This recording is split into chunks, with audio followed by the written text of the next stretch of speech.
அனைவருக்கும் வணக்கம். கரூர்ல நடந்த அந்த ஒரு பெரிய துயர சம்பவம், அதுக்கு பின்னாடி தமிழக வெற்றி கழகம் தாவேகாவோட எல்லா தலைவர்களுமே வந்து ஒரு தலைமறைவா இருக்காங்க. உயர்நீதிமன்றத்துல வந்து வழக்கு நடந்தது. உயர்நீதிமன்றம் பல விதமான கண்டனங்களையும் விமர்சனங்களையும் வந்து தாவக தலைவர்கள் மேலையும் எல்லார் மேலையுமே வந்து சொல்லியிருந்தாங்க. அரசாங்கத்து மேலையும் சொல்லியிருந்தாங்க, தாவக தலைவர்கள் மேலையும் சொல்லியிருந்தாங்க. நிர்மல்குமார், புசி ஆனந்த் இவங்க 2 பேரோட ஜாமீன் மனு வந்து நிராகரிக்கப்பட்டிருந்தது. இவங்க அடுத்த கட்டமா என்ன பண்ண போறாங்க? ஆதவ் அர்ஜுனா வந்து இங்க நடக்கிற பிரச்சனைகள் எல்லாம் மறந்துட்டு ஜார்க்கண்ட்ல போயிட்டு ஒரு கேம் விளையாட போயிட்டாரு அப்படின்ற மாதிரி செய்திகள் வந்தது. ஸோ அதோட நிலைமை என்ன? தாவேகா தலைவர் வந்து விஜய் அவர்கள் வந்து இன்னும் வந்து பயங்கரமான ஒரு சைலண்ட்ல வந்து இருக்காரு, சைலண்ட் மோட்ல இருக்காரு. அவரோட அடுத்த கட்டம், அடுத்த மூவ் என்னவா இருக்கும் அப்படின்றத பத்தி அந்த வீடியோல பேச போறோம். இந்த வீடியோவே முழுசா ஸ்கிப் பண்ணாம பாருங்க, அப்பதான் நான் என்ன சொல்றேன்றத கரெக்டா உங்களால புரிஞ்சுக்க முடியும். முழுசா வீடியோ பார்த்துட்டு உங்களோட கருத்துக்கள் எதுவா இருந்தாலும் கமெண்ட் பாக்ஸ்ல சொல்லுங்க.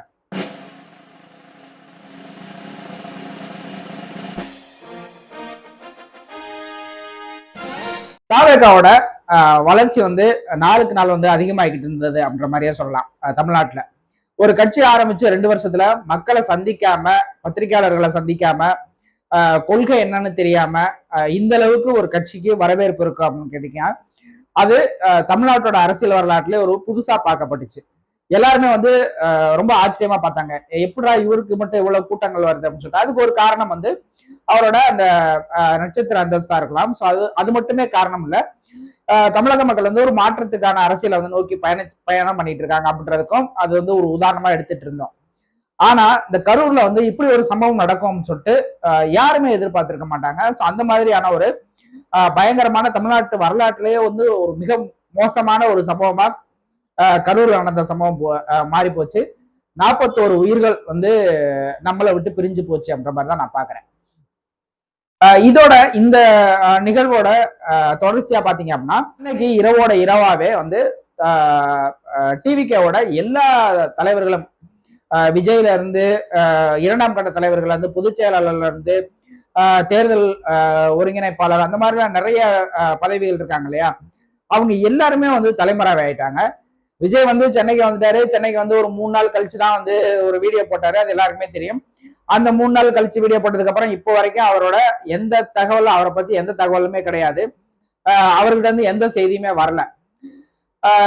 இது வந்து கோர்ட்டு கேஸ்க்கு வரும்போது கோர்ட்ல வந்து பாத்தீங்கன்னா கண்ணாபின்னான்னு வந்து பயங்கரமான கண்டனம் தெரிவிச்சுட்டாங்க. ஒரு தலைமை பண்புக்கே லாயக்கு இல்லாத ஒருத்தர் இது வந்து ஒரு கட்சியா, இது வந்து நீங்க என்ன பண்ணிட்டு இருக்கீங்க அப்படின்ற மாதிரிலாம் வந்து பயங்கரமா கேள்வி கேட்டு, அதே நேரத்துல அரசாங்கத்தையும் வந்து நீங்க ஏன் வந்து நடவடிக்கை எடுக்க தயங்குறீங்க, உங்களுக்கும் நடவடிக்கை எடுக்க தயங்குறீங்க அப்படின்ற மாதிரி கேட்டிருந்தாங்க. காவல்துறைக்கும் வந்து ஏன் நீங்க வந்து வழக்கு பதியாம இன்னும் இருக்கீங்க, என்ன வேடிக்கை பார்த்துட்டு இருக்கீங்க, அவங்க மேல வழக்கு தொடர்றதுக்கும் அவங்கள வந்து பிடிக்கிறதுக்கும் உங்களுக்கு என்ன ஏதாவது எங்களோட உத்தரவு வரணும் அப்படின்ற மாதிரி எதிர்பார்த்துட்டு இருந்தீங்களா அப்படின்ற மாதிரிலாம் வந்து பயங்கரமா காரசாரமான கேள்விகளையும் வாதங்களையும் வச்சிருந்தாங்க நீதிபதி அவர்கள். அதுக்கப்புறம் விஜயோட ரியாக்ஷன் எப்படி இருக்க போகுது அப்படின்னு சொல்லிட்டு எல்லாருமே வந்து எதிர்பார்த்துட்டு இருக்க டைம்ல அது நடந்து ஒரு 2 நாள் ஆயிடுச்சு. இன்னையோட 3ஆவது நாள். இந்த 3 நாட்கள்ல வந்து எந்த விதமான சலசலப்பும் இல்லாம அவரு அமைதியாவே இருக்காரு. அரசியல் களத்துல வந்து பாத்தீங்க அப்படின்னா 2 கட்சிகளை தவிர, அதாவது அதிமுகவும் பாஜகவையும் தவிர மித்த எல்லாருமே வந்து விஜய் வந்து வன்மையா கண்டிச்சிருக்காங்க. விஜய் இப்படி இருக்கிறது நல்லது இல்லை அப்படின்ற மாதிரி சொல்லியிருக்காங்க. விஜய் வெளியில வந்து பேசணும்னு இருக்காங்க. இந்த கரூர்ல நடந்தது வந்து ஒரு விபத்து தான் அப்படின்ற மாதிரி சொல்லியிருக்காங்க. விஜய் மேல பழி சொல்லல யாரும். ஆனா விஜய் வந்து பொறுப்போட நடந்துக்கணும். ஏன் வந்து அவர் வெளியில வந்து எதுவுமே பேசாம இருக்காரு, அவரோட கட்சி 2ஆம் கட்ட தலைவர்கள் எங்க அப்படின்ற மாதிரிதான் விமர்சனம் வைக்கிறாங்களே தவிர விஜய் மேல யாருமே வந்து நேரடியா விஜய் பண்ணது தப்பு, விஜயாலதான் இந்த 41 பேரை இறந்தாங்க அப்படின்ற மாதிரி சொல்றேன். எல்லாருமே வந்து இந்த 41 பேர் மரணத்துக்கு வந்து விஜய் பொறுப்பேற்றுக்கிறணும் அப்படின்ற மாதிரி தான் சொல்றாங்களே தவிர அவர் தான் காரணம் அப்படின்ற மாதிரி சொல்லல. ஆனா பாஜகவும் அதிமுகவும் மட்டும்தான் வந்து இதுக்கு வந்து தமிழ்நாடு அரசும் காவல்துறையும் தான் வந்து முழுக்க முழுக்க காரணம், இதுக்கு பின்னாடி ஏதோ ஒரு சதி இருக்கு, சிபிஐ விசாரணை வேணும் அப்படின்ற மாதிரிலாம் சொல்றாங்க. கோர்ட்டே தெளிவா சொல்லிடுச்சு, ஆரம்ப கட்ட நிலையில இருக்கிறனால சிபிஐ விசாரணை எல்லாம் தேவையில்லை, நீங்க விசாரணை பண்ணட்டும், அறிக்கைகள் வரட்டும், அறிக்கைகள் வந்த பின்னாடி உங்களுக்கு திருப்தி இல்லை அல்லது உண்மைகள் ஏதோ மறைக்கப்படுது அப்படின்ற மாதிரி நீங்க தோணுச்சு அப்படின்னா, உங்களுக்கு தோணுச்சுன்னா நீங்க அதுக்கப்புறம் சிபிஐ விசாரணை கேட்கலாம். இப்பவே வந்து சிபிஐ விசாரணை கேட்கணுன்ற அவசியம் கிடையாது அப்படின்னு சொல்லிட்டு சிபிஐ விசாரணை தர முடியாதுன்னு சொல்லிட்டு அந்த மனுக்களை எல்லாம் வந்து தள்ளுபடி பண்ணிட்டாங்க. ஓகே, இப்போ ஓகே, தாவக தலைவரை சுத்தி நிறைய செய்திகள் வருது. அவர் வந்து பிஜேபி வந்து அவங்க கிட்ட வந்து கூட்டணிக்கு பேசிக்கிட்டு இருக்காங்க அப்படின்ற மாதிரி. அதிமுகவோட 2ஆம் கட்ட தலைவர்கள் கூட விஜய் கூட்டணிக்கு வந்தா எங்களுக்கு அதிமுகவை திமுகவை எதிர்க்கிறதுக்கு வந்து எங்களுக்கு இன்னும் பலம் அதிகமா இருக்கும் அப்படின்ற மாதிரி வெளிப்படையாவே சொல்றாங்க. இந்த மாதிரி சூழல்ல வந்து இப்போ பாஜகவோட பொதுச் செயலாளர் புஷி ஆனந்த் வந்து தலைமறைவா இருக்காரு. நிர்மல்குமார் வந்து தலைமறைவா இருக்காரு. அவங்களுக்கு வந்து உயர்நீதிமன்றத்துல வந்து உங்களுக்கு ஜாமீன் கிடையாது அப்படின்ற மாதிரி அவங்களோட ஜாமீன் மனுவை நிராகரிச்சாங்க. சரி, ஜாமீன் மனுவை நிராகரிச்ச முன்னாடி அவங்க வெளியில வரணும் இல்லையா? அவங்க வெளியில வராம அடுத்த கட்ட நகரம் வந்து அவங்க உச்சநீதிமன்றம் போறதா வந்து செய்திகள் வந்திருக்கு. இப்போ உச்சநீதிமன்றத்திலையும் டிவிகேக்கும் தமிழ்நாட்டுக்கும் வந்து பயங்கரமான ஒரு ஸ்டேட்மெண்ட் வெயிட் பண்ணிட்டு இருக்கோம் அப்படின்ற மாதிரி தான் நான் பாக்குறேன். ஏன்னா இந்த 41 உயிர்கள் பறிபோனதை வந்து உச்சநீதிமன்றமா இருக்கட்டும், உயர்நீதிமன்றமா இருக்கட்டும், எந்த நீதிமன்றமும் எந்த நீதிபதியும் வந்து ஏத்துக்க மாட்டாங்க. இது வந்து ஒரு கட்சியோட ஒரு நிகழ்வுல வந்து இந்த மாதிரி நடந்திருக்கும் போது கண்டிப்பா இதற்கான கண்டனங்களை வந்து உயர்நீதிமன்றமும் தெரிவிச்சிருக்க நிலையில இப்ப வந்து உச்சநீதிமன்றத்திலையும் போய் டிவிக்கு வந்து திட்டு வாங்க போகுது அப்படின்றதான் நான் பாக்குறேன். கண்டிப்பா இவங்க 2 பேருக்கு ஜாமீன் கிடைக்கிறதுக்கான வாய்ப்புகள் ரொம்ப குறைவு. ஒருவேளை அங்கேயும் ஜாமீன் நிராகரிக்கப்பட்டால் இவங்களோட அடுத்த கட்ட நிலைமை என்ன ஆகும், அடுத்த கட்ட நகர்வுகள் எப்படி இருக்கும் அப்படின்னு கேட்டா ரொம்ப கேள்விக்குறியா இருக்கு. ஒரு தமிழ்நாட்டுல வந்து ஒரு ஒரு அரசியல் கட்சி நடக்குது. அந்த அரசியல் கட்சியை சார்ந்து ஒரு பிரச்சனைகள் போய்கிட்டு இருக்கும்போது அந்த கட்சியில இருக்க தலைவர்ல இருந்து, அந்த கட்சியில இருக்க 2ஆம் கட்ட தலைவர்கள் இருந்து, நிர்வாகிகள்ல இருந்து எல்லாருமே வந்து தலைமறைவா இருக்காங்க அப்படின்றதுங்கிறது தமிழ்நாட்டு அரசியலுக்கு வந்து எந்த அளவுக்கு நல்லது அப்படின்றது தெரியல. இவங்களை நம்பி மக்கள் எப்படி ஓட்டு போடுவாங்க அப்படின்றதும் எனக்கு புரியவே இல்லை. ஆனா டிவிகே தொண்டர்களும் விஜயோட ரசிகர்களும் வந்து சமூக வலைத்தளங்கள்ல இன்னும் ஆக்டிவா தான் இருக்காங்க. அவங்க நம்பிக்கிட்டு இருக்காங்க எங்க தலைவர் வந்து திரும்ப வந்துருவாரு, வந்துட்டு பின்னாடி இதோட நாங்க வந்து பயங்கரமா ஆக்டிவா இருப்போம், நாங்க தான் வந்து 2026 வந்து ஆட்சியை பிடிப்போம், பயங்கரமான வெற்றியை வந்து நாங்க வாங்க போறோம் அப்படின்ற மாதிரிலாம் அவங்க என்ன ஆக்டிவா தான் இருக்காங்க.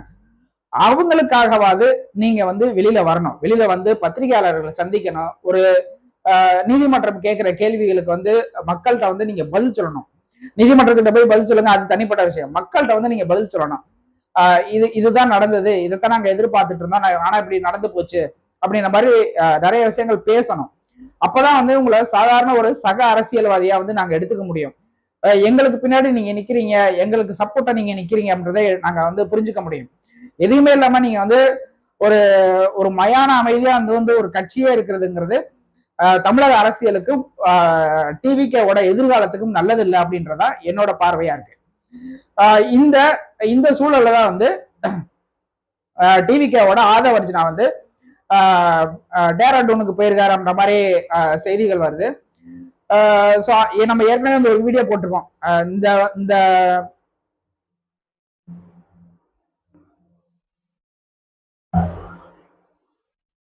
டிவிகேவோட அந்த சரிவு, அந்த வீழ்ச்சி வந்து ஆதவ அர்ஜுனால தான் நடக்கும் அப்படின்ற மாதிரி. ஸோ அது வந்து இப்போ கொஞ்சம் கொஞ்சமா உண்மையாகிக்கிட்டு இருக்கோம். எதை நோக்கி வந்து டிவிக்கு வந்து போய்கிட்டு இருக்கு அப்படின்ற மாதிரி நம்ம அந்த டெய்லி நடக்கிற சம்பவங்கள் வந்து நம்ம பார்த்துட்டே இருக்கோம். இங்க இருந்து ஒண்ணு டிவிகே தலைவர் பக்கத்திலே இருந்து அவருக்கான ஆலோசனைகளை சொல்லணும். சோ இதுதான் வந்து ஒரு தலைவர், 2ஆம் கட்ட தலைவர்களோட வேலை. இல்ல அவருக்கு பாதுகாப்பாவது இருக்கணும். அது ரெண்டுமே கிடையாது. அப்படி இல்லைன்னா மக்கள்கிட்ட போயிட்டு எங்க தலைவர் வந்து வர முடியல, எங்க தலைவர் வந்து இப்போதைக்கு அவர் பேசினாருன்னா நிறைய அரசியல் பிரச்சனைகள் வரும், அதனால அவர் வந்து சைலண்டா இருக்காரு, இதுதான் எங்களோட தலைவரோட நிலைப்பாடு அப்படின்னு சொல்லிட்டு மக்கள்கிட்ட நீங்க வந்து முன்னாடி வந்து நீங்க வந்து பேட்டி கொடுக்கலாம், நீங்க அறிக்கைகள் விடலாம், நீங்க வந்து மக்களை போய் சந்திக்கலாம், உதவிகள் பண்ணலாம் அந்த பாதிக்கப்பட்டவங்களுக்கு அல்லது காயமடைந்தவர்களுக்கு, மருத்துவமனையில் சிகிச்சை அடைந்தவர்களுக்கு, அந்த மாதிரி எல்லாருமே வந்து உங்க தொண்டர்கள் தான். அவங்களுக்கு போய் உதவிகள் இது பண்ணலாம். இல்லைன்னா நீங்களே ஒரு குழு ஆரம்பிச்சு எங்க கட்சியில இருந்து நாங்க தனிப்பட்ட முறையில போய் நாங்க வந்து இதை வந்து விசாரிக்கலாம். இப்ப எல்லா குழு, மத்திய குழு வருது, SC/ST ஆணையம் வருது, மனித உரிமைகள் கமிஷன் வரும். ஸோ அந்த மாதிரி நிறைய குழு அமைப்புகள் வந்து அவங்கவுங்க இதுக்கு வந்து போய் விசாரணை பண்றதும் அந்த இடங்களை பார்வையிடுறதும் பண்ணிட்டே இருப்பாங்க. அதே மாதிரி நீங்க வந்து ஒரு குழு அமைச்சு நீங்க வந்து போய் பார்வையிட்டா மக்கள் மத்தியில ஓகே இவங்க வந்திருக்காங்க, நம்ம ஏரியாவுக்கு வந்திருக்காங்க அப்படின்ற மாதிரி ஒரு நல்ல பேரை வந்து நீங்க வாங்க முடியும். அது எதுவுமே பண்ணாம 2 பேர் தலைமறைவு, 3வது ஒருத்தர் இங்க போயிட்டாரு, டேராடூன் போயிட்டாரு, மற்ற நிர்வாகிகள் வெளியே வரல, 2 பேரை வந்து ஏற்கனவே கைது பண்ணிருக்காங்க, அவங்களுக்கும் ஜாமீன் கொடுக்க முடியாதுன்னு கோர்ட்டு சொல்லிச்சு. தாவேகா தலைவர் வந்து ரொம்ப அமைதியா இருக்காரு. ஆனா அவங்கள பத்தி தான் அந்த தமிழ்நாடு அரசியலும் தமிழ்நாடு மக்களும் பேசிக்கிட்டே இருக்காங்கன்றது. அவங்க வந்து நினைச்சிட்டு இருக்காங்க நம்ம இல்லாதனாலும் நம்ம அரசியல் நடந்துகிட்டு இருக்கு அப்படின்றது. அது கிடையாது. ஒரு தலைவர் வந்து மக்களோட மக்களா நிக்கணும், மக்களுக்கான தலைவரா மாறணும் அப்படின்றதுதான் அரசியல் கட்சிகளுக்கான ஒரு ஒரு பொதுவான விதியை. அந்த விதியை வந்து சுத்தமா கடைபிடிக்கல அப்படின்ற போது இந்த கோர்ட்டு சொல்றாங்க இல்லையா, இவர் வந்து ஒரு தலைமை பண்பே இல்லாதவர், இவர் வந்து என்ன கட்சி நடத்திக்கிட்டு இருக்காங்க, இது வந்து அரசியல் கட்சியா அப்படின்ற மாதிரிலாம் கேள்வி கேட்கறாங்க இல்லையா. அந்த கேள்விக்கு வந்து உங்களோட மௌனமே வந்து பதில் சொல்ற மாதிரி இருக்கு. ஆமா அப்படித்தான், நாங்க எங்களுக்கு தலைமை பண்பு கிடையாது, நாங்க அரசியல் கட்சியே பண்ணல அப்படிங்கிற மாதிரி சொல்ற மாதிரி இருக்கு. இது எதுவுமே பண்ணாம 2026ல நான் தான் முதலமைச்சர், நீங்க எழுதி வச்சுக்கோங்க, நம்ம தான் ஜெயிக்க போறோம், கான்பிடண்டா இருங்க அப்படின்னு சொல்லிட்டு மக்கள்கிட்டையும் ரசிகர்கள்ட்டையும் நீங்க எப்படி பேசுறீங்க அப்படின்றதா எனக்கு புரியவே இல்லை. உங்களோட இந்த மாதிரியான அமைதியான மௌனமான அரசியல் வந்து உங்களுக்கு மட்டும் ஆபத்து கிடையாது, தமிழ்நாட்டு மக்களுக்கும் ஆபத்து. உங்களை நம்பிக்கிட்டு இருக்க தாவேகா தொண்டர்களுக்கும் சரி, ரசிகர்களுக்கும் சரி, ஒரு பெரிய பின்விளைவுகளை வந்து கண்டிப்பா கொடுக்கும். அது எந்த மாதிரி பின்விளைவுகள்னு சொல்லிட்டு நாட்கள் கடக்க நம்மளுக்கு தெரிய வரும். ஒருவேளை விஜய் வந்து நான் வந்து அரசியல் இருந்து இப்போ வந்து ஒதுங்கிக்கிறேன், எனக்கு கொஞ்சம் டைம் கொடுங்க அப்படின்ற மாதிரி கூட அவர் ஒதுங்கலாம். இல்ல கட்சியை கழிச்சிட்டு நான் வந்து திரும்ப நடிக்க போறேன்னு சொல்லிட்டு நடிக்கலாம். ஆனா உங்களை நம்பி இருக்காங்க இல்லையா, உங்களுக்காக குரல் கொடுத்துக்கிட்டு இருக்காங்க இல்லையா, அந்த தொண்டர்களோட நிலையை வந்து நீங்க யோசிச்சு பார்க்கணும்.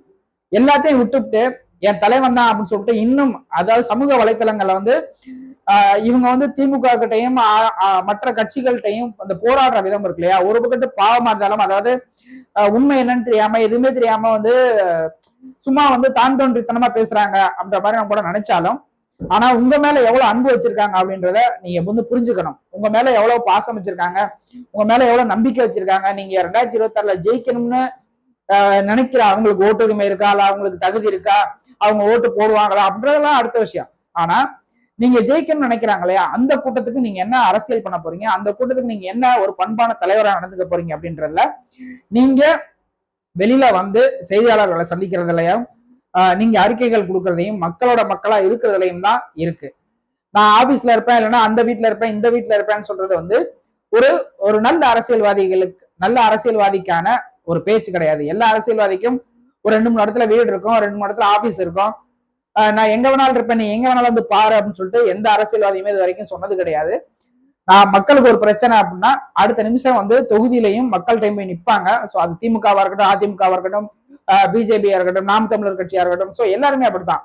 இதோ இப்ப வந்து மழைக்காலம் ஆரம்பிச்சிருச்சு, தமிழ்நாடு முழுக்க மழை வெள்ளத்தால பாதிப்பு வரும். எல்லா கட்சியும் வரிந்து கட்டிட்டு போயிட்டு, எல்லா கட்சி தலைவர்களும் வேட்டியை தூக்கி கட்டிட்டு போயிட்டு மழையிலையும் வெள்ளத்திலையும் நின்று மக்களுக்கு தேவையானதை பண்ணிட்டு இருப்பாங்க. தாவேகா தலைவர் என்ன பண்ணுவாரு, எங்க போவாரு, அவர் போனா திரும்பவும் அந்த கூட்டம் வரும்னு சொல்லிட்டு நீங்க பயந்துட்டு இருந்தீங்க அப்படின்னா மக்கள் வந்து உங்களை நிராகரிப்பாங்க, மக்கள் வந்து உங்களை புறக்கணிப்பாங்க அப்படின்றதுதான் என்னோட பார்வையா இருக்கு. நான் சொன்ன இந்த கருத்துக்கள் வந்து தாவேகா ஒரு உறுப்பினரா அல்லது விஜயோட ரசிகரா நீங்க பார்த்துட்டு இருந்தீங்க, கேட்டுட்டு இருந்தீங்க அப்படின்னா உங்களோட கருத்துக்கள் என்ன அப்படின்றத நீங்க கமெண்ட்ஸ்ல போடுங்க. பொதுவான அரசியல் பார்வையாளராக இருந்தீங்கன்னா, பொதுவான அரசியல் மாற்றத்துக்கான மாற்றம் தேவைப்படுது அப்படின்ற மாதிரி யோசிக்கிறவரா இருந்தா நீங்களும் உங்களோட கருத்துக்களை வந்து இதுல பதிவிடுங்க. வேற ஒரு வீடியோல உங்களை மீட் பண்றேன். நன்றி.